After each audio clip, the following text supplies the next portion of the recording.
ഞാൻ എൻ്റെ ജീവിതം അവസാനിപ്പിക്കാം എന്നുള്ളൊരു നിലയിൽ ഞാൻ എത്തിയിരുന്നു. കുഞ്ഞുങ്ങളില്ലാത്ത ആ ഒരു വിഷമവും പിന്നെ ഇങ്ങനെ കാണുമ്പോൾ ആട്ടിത്തുപ്പുക, വാതിൽ കൊട്ടിയടക്കുക, പിന്നെ അതിൻ്റെ ഒന്നും മുഖം കാണാൻ പറ്റുന്നില്ല. ഞാൻ അന്ന് പറഞ്ഞപ്പോൾ ആരും വിശ്വസിക്കാൻ തയ്യാറായില്ല. അപ്പം ഞാനത് പറഞ്ഞപ്പോൾ ഞാനൊരു തെറ്റുകാരിയാവുക ചെയ്തത്. അത് പിന്നെ സ്കൂൾ ടീച്ചറെ അറിയിച്ചാലും ബാക്കിയുള്ള ആൾക്കാരെയൊക്കെ അറിയിച്ചിട്ടുണ്ടായിരുന്നു. പക്ഷെ അവരാരും എനിക്ക് അനുകൂലമായിട്ട് നിന്നിട്ടുണ്ടായിട്ടില്ല. പിന്നെ ഈ ഭർത്താവിൻ്റെ അച്ഛൻ തന്നെ ഒരുപാട് എന്നെ ഉപദ്രവിച്ചിട്ടുണ്ട് ഇത് അറിഞ്ഞതിന് ശേഷം. കുട്ടി എന്നോടത് പറഞ്ഞു, അല്ലെങ്കിൽ ഞാനത് അറിഞ്ഞു, ഇത് പുറം ലോകം അറിയാൻ തുടങ്ങും എന്നൊരു സന്ദർഭത്തിൽ എന്നെ ഒരുപാട് ഭീഷണിപ്പെടുത്തിയിട്ടുണ്ടായിരുന്നു. പുറത്തറിഞ്ഞാൽ എന്നെയും മകളെയും കൊല്ലുമെന്നായിരുന്നു അയാൾ ഭീഷണിപ്പെടുത്തിയിട്ടുണ്ടായത്. പിന്നെ എൻ്റെ ഭർത്താവിനോട് പറയണം എന്ന് എനിക്കുണ്ടായിരുന്നു. അതിനു മുന്നേ തന്നെ ഇയാൾ ഒരുപാട് നാടകം കളിച്ചു. പിന്നെ ഭർത്താവും ഞാനുമായിട്ട് അടിയാവാൻ വേണ്ടിയിട്ട് ഒരുപാട് അയാൾ ശ്രമിച്ചിട്ടുണ്ടായിരുന്നു. കാരണം ഇതൊന്നും പുറത്ത് വരാതിരിക്കാൻ വേണ്ടിയിട്ട്. പിന്നെ എനിക്ക് മാനസികമെന്ന് പറഞ്ഞ് കൂട്ടിയിട്ടിട്ടുണ്ടായിരുന്നു. അന്നേരം ഒന്നും പിന്നെ വിശ്വസിക്കാത്ത കാര്യങ്ങൾ ഇപ്പൊ സത്യമാണ് എന്നുള്ളൊരു നിലയിലേക്ക് വന്നിട്ടുള്ളത്. അയാൾക്കെതിരെ വീണ്ടും ഒരു പോക്സോ കേസ് വന്നു. ആ കുട്ടിയും ഒരുപാട് അനുഭവിച്ചു എന്ന് എനിക്ക് തോന്നുന്നു. തെളിവുകളുണ്ട്, തെളിവുകളോട് കൂടിയാണ് അത് പിടിച്ചത് എന്നാണ് കേട്ടത്. അതിൽ സന്തോഷമുണ്ട്. ആ കുട്ടിക്ക് നീതി കിട്ടുന്നതിനോടൊപ്പം തന്നെ എൻ്റെ മകളുടെ ഈ ഒരു കാര്യം കൂടി സത്യമാണെന്ന് തെളിയുകയാണ്. അപ്പൊ എൻ്റെ മകൾക്ക് നീതി കിട്ടാനും വേണ്ടിയിട്ട് ആഗ്രഹിക്കുന്നു. പക്ഷെ എന്നാൽ പോലും ഈ കുഞ്ഞുങ്ങളുടെ മരണം, അതുപോലെ ഭർത്താവിന്റെ മരണം, അതിലൊക്കെ ഒരുപാട് സംശയങ്ങൾ ഇനിയും ഉണ്ട് എന്ന് പറഞ്ഞു. ഉണ്ട്. എന്തൊക്കെയാണ് ആ ഒരു കാര്യത്തിൽ തോന്നിയത്? സംശയം തോന്നാൻ ആദ്യം പല ഇപ്പൊ അയാളുടെ ഇന്റർവ്യൂവിൽ തന്നെ പറഞ്ഞിട്ടുണ്ടായിരുന്നു. പിന്നെ ഈ കത്ത് കണ്ടെടുക്കുന്നത് പുറത്ത് വെച്ചിട്ടാണ്.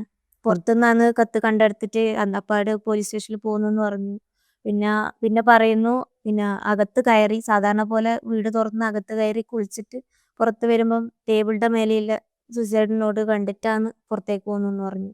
പിന്നെ ഇയാള് കാങ്കോലിലാണ് താമസം, അമ്മ വീട്ടിലാണ് താമസം എന്ന് പറഞ്ഞു. പിന്നെ അതേസമയം പറയുന്നു വാടക വീട്ടിലാണ് താമസം. ഇങ്ങനെ പല അപ്പോൾ തന്നെ എനിക്ക് സംശയം ഉണ്ടായിരുന്നു.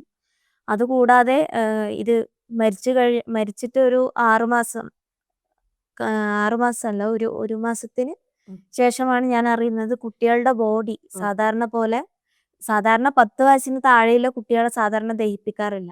അപ്പോൾ 6 വയസ്സും 2 വയസ്സുമുള്ള എൻ്റെ കുട്ടികളെ അവര് ബോഡി കത്തിച്ചു എന്നാ കേട്ടത്. അങ്ങനത്തെ ഒരു രീതിയിൽ ഇയാൾക്ക് രക്ഷപ്പെടാനുള്ള ഒരു ഇതും കൂടി ആയിട്ട് കാണുന്നു. അപ്പൊ ഇപ്പോ ആ കേസിലൊക്കെ ഒരു പുനരന്വേഷണം വേണമെന്നുണ്ട്. പിന്നെ ഇത് കൂടുതലും അന്വേഷിക്കാതെയാണ് ഓരോ കാര്യങ്ങളും ചെയ്യുന്നത്. ഒരുപാട് കാര്യങ്ങൾ അന്വേഷിക്കാനുണ്ട്, അതൊന്നും അന്വേഷിക്കാതെയാണ് ചെയ്യുന്നത്. ഇത് നല്ല രീതിയിൽ ഒരു അന്വേഷണം വേണമെന്ന് ആഗ്രഹം. ഇപ്പൊ ചെറിയൊരു ആശ്വാസമുണ്ട്. അല്ലെങ്കിൽ ഓരോ ദിവസവും തള്ളി നിൽക്കുന്നത് കുഞ്ഞുങ്ങളില്ലാത്ത ഒരു വിഷമവും പിന്നെ നീതി കിട്ടുന്നില്ല എന്നുള്ള ഒരു ബോധത്തിൽ തങ്ങി നിൽക്കുന്ന ഒരു മനസ്സാണുണ്ടായത്. ഇപ്പോൾ കഴിഞ്ഞ 2 ആഴ്ച മുന്നേ ഞാൻ എൻ്റെ പ്രൈവറ്റ് ഇൻസ്റ്റഗ്രാം ഞാൻ പബ്ലിക്കാക്കി.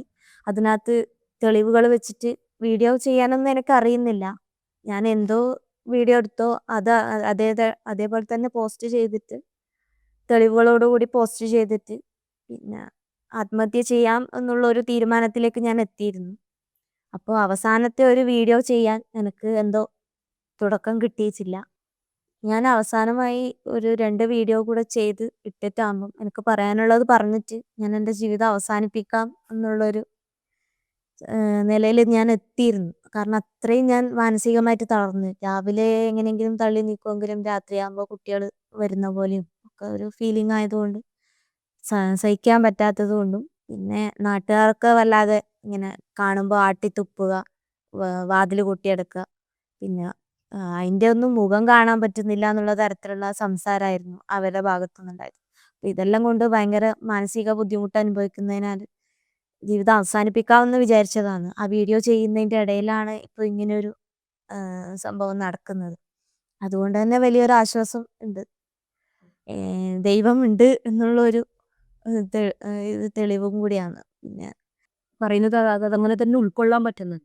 ഒരിക്കലും നമ്മൾ പറയുന്ന പോലെ ജീവിതം ഇല്ലാതാക്കുക അല്ലെങ്കിൽ ആത്മഹത്യ ചെയ്യാന്നൊക്കെ നമ്മൾ ചിന്തിക്കുന്നത് വളരെ തെറ്റാണ്. കാരണം അന്നൂരിൽ നിന്ന് തന്നെ പോയി കാഞ്ഞങ്ങാട് കാസർഗോഡ്. കാസർഗോഡ് പോയി അവിടെ ഒരു വീട്ടിൽ വാടകയ്ക്ക് അജ്ഞാതവാസത്തിൽ നിൽക്കേണ്ടി വന്നിരുന്നു. ഇനിയെങ്കിലും നീതി ഉണ്ടാവും അല്ലെ? അതെ. അങ്ങനെയുള്ളൊരു പ്രതീക്ഷയിലാണുള്ളത്. നന്ദി.